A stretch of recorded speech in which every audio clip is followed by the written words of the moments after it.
मेरे मस्तक से झल्लाई हुई किरणें फूट रही हैं और मैं कुछ नहीं कर पा रहा हूँ। जिस प्रकार जलते जंगल से चिंगारियाँ फूटती हैं और वह कुछ नहीं कर पाता है। बात उन दिनों की है जब हमारे हिंदी साहित्य के इतिहास को 4 भागों में बांटा गया: आधुनिक काल, भक्ति काल, रीति काल और आधुनिक काल। आदिकाल में जो चीज़ शुरुआती स्तर पर थी, आगे कालों में बढ़ते बढ़ते वह चरम उत्कर्ष पर पहुंची और कई चीज़ों का व्याख्यान इतना ज़्यादा हुआ कि उन चीज़ों से कई चीज़ों को हानि हुई और कई वस्तुओं को लाभ हुआ। इसी के चलते जो आदिकाल में पूजा पाठ था, धर्म आलोचना थी, वह भक्ति काल तक पहुँचते पहुँचते अपने चरमोत्कर्ष पर पहुँच गई। और इन्हीं चीज़ों को रोकने के लिए या इन अंधविश्वास और ढोंग ढकोसलों का अंत करने के लिए एक ऐसे शख्सियत का जन्म होता है, या कहते हैं वह आत्मसात होते हैं, जिनका नाम था कबीर। हालांकि भक्ति काल में हमारे देश में जब हर तरफ का रास्ता बंद हो गया तो एक ही रास्ता बचा, ईश्वर का।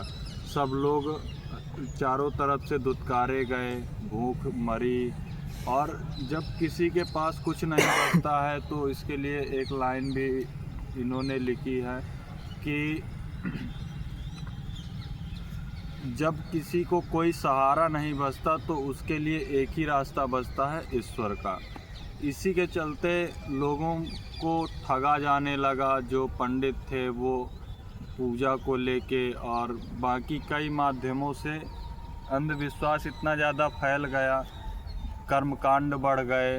इन सब चीज़ों को रोकने के लिए कबीर का जन्म होता है या कबीर का जन्म हुआ। इनको रोकने के लिए हुआ या जन्म होने के बाद उन्होंने रोका। हालांकि इनका जन्म 1398 में लहर तारा नामक तालाब में इनको आत्मसात पाया गया, जहाँ से नीरू और नीमा नाम के जुलाहे इनको अपने घर ले जाते हैं। जुलाहे की दिनचर्या थी बर्तन बनाना और उनको बेचना। उसी कार्य से कबीर भी अपना जीवन यापन करते रहे और अपने ज्ञान की महत्व को देने के लिए इनको 52 बार मौत का सामना करना पड़ा।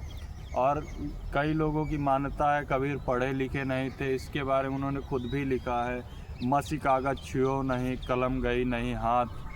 तो कबीर पढ़े लिखे थे या नहीं थे ऐसा तो नहीं कहा जाता।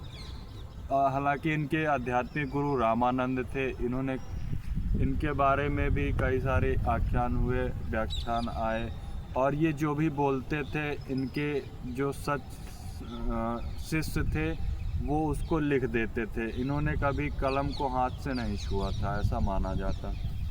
और कबीरदास जी का जो काव्य संग्रह था वो बीजक बना और इसके 3 पाठ थे: साखी, शबद, रामायणी। इनके कई सारे दोहे हुए।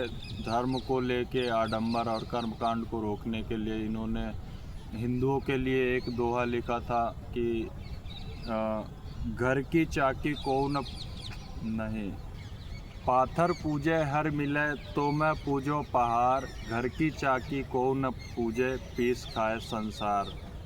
और मुसलमानों के लिए लिखा कि काकर पाथर जोर के मस्जिद लिया बनाए, ताचड़ मुल्ला बाग दे का बहरा हुआ खुदाए। यानी कि इन्होंने जितने भी आपेक्ष किए वो बाहरी दिखावों को लेकर। हालांकि ये भक्ति काल के निर्गुण काव्य शाखा के सर्वश्रेष्ठ ज्ञान मार्गी कवि थे।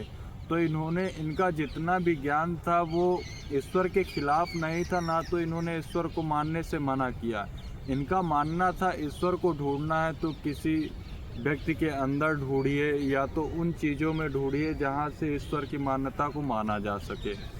ऐसी जगहों पे नहीं जहाँ कर्मकांड का बढ़ावा हो, आडंबर हो, दिखावा हो, ढोंग ढकोसला हो, छलावा हो।